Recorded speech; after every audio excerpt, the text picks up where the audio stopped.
Okay, let me start by complimenting Coach Christ and the Wisconsin football team. I thought they did an excellent job today. One of the tougher drive start games I think I've been a part of.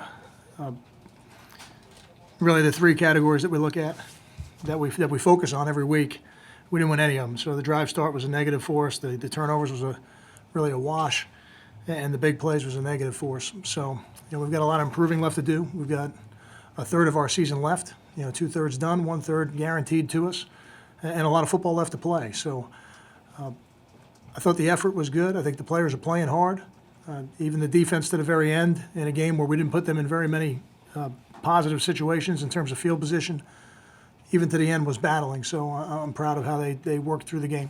Questions? Clement today, you got in the lineup. You noticed the difference in Wisconsin with him, the lift that he gave?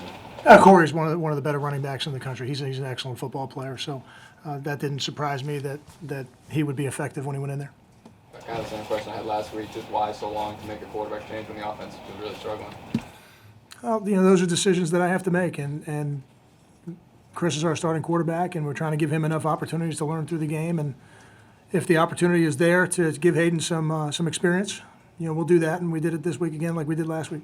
You always go with that 1-0 mantra. What from Chris did you see that gave you a thought that you guys could come back in the second half? It's just a matter of when you make the decision. I decided I wasn't going to make the decision until the fourth quarter, and then the fourth quarter we got Hayden in there. Yeah, do you believe that a quarterback, not even to start the game, but a mid-game quarterback switch can change momentum or provide a spark, or do you not even believe in that? That's like a hypothetical question. I don't know that I could even answer that question, Ryan. I apologize, but if we felt like a personnel change would have been the difference today, we would have made one. I don't think Chris got a lot of help. I didn't think the protection was great. We ran the ball effectively on one drive in the game, and then sporadically through the rest of the game. I think we finished. You finished the game with 83 rushing yards. Now that's minus some sacks, so it's a little bit better than it looks on paper. But we didn't run the ball effectively enough either. Kyle, down 10-3, 4th and 7. You blitzed Scave. I think the 36. What was the thinking on the blitz? I'm trying to get to the quarterback. Oh yeah, trying to get to the quarterback. So, whether you blitz, whether you pressure, there's generally a mix throughout the game.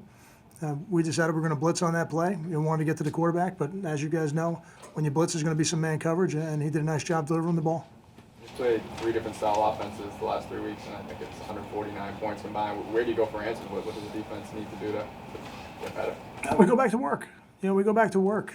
And we watch the film, we make the corrections, and then we look at next week's team. We don't play these teams more than once.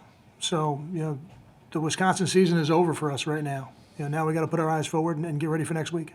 Coach, we talked about Tanner McAvoy during the week. What did you see from him on the field today? Tanner's a talented football player. They play him in a lot of spots, and we saw him at receiver. And we really saw him in all 3 spots today. We saw him on defense, saw him in the Wildcat a little bit, and then we saw him at receiver as well. So Tanner's a talented football player. It doesn't surprise me that they're trying to use him. Were you surprised at how effective Clement was? No, I think Corey's an excellent football player. His effectiveness in any game would not surprise me.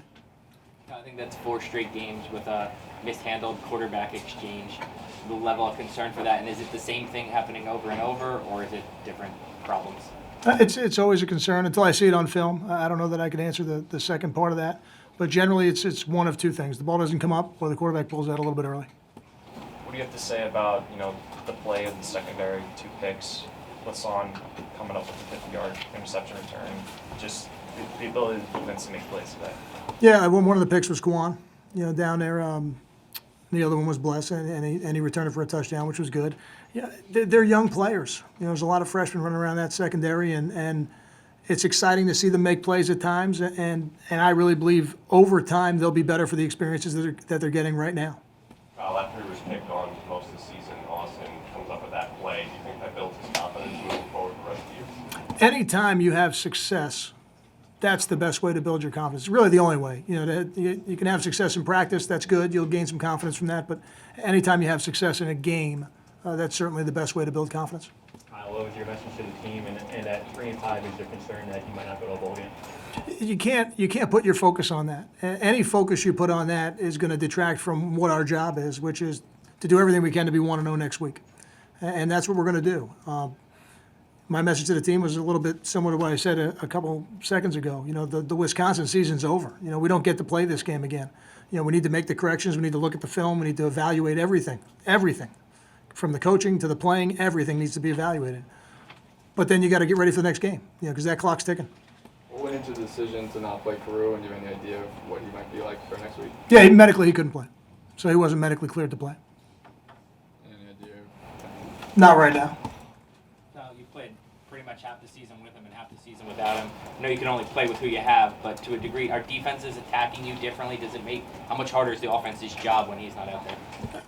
I would say it's only natural for a defense to feel a little bit better about playing, you know, man coverage, single safety defenses when Leonte's not out there. But that's the situation. So, you know, with the player that's in there has got to perform. Carlton made a nice play at the end of the game, so that's good to see him do that again in a game. I think every time you do it, you gain more and more confidence. That should be good for him. But Leonte is one of the better players in the country. What have you seen from Hayden in these two opportunities the last 2 weeks? He's gaining experience. Some of the decisions I like, some of the decisions I don't like, but I'm glad he's gaining the experience because at every point in every game, he's one play away from needing to be the starter. Your impressions of Wisconsin defense? They're excellent. Yeah, Wisconsin's defense, I believe, is one of the top 5 or top 10 defenses in the country coming in. You know, they present a lot of issues. You know, they do an excellent job running the ball. They put a lot of people in the box. Their safeties are active tacklers, and even their corners are active tacklers. So I think they're very good on defense. Thank you.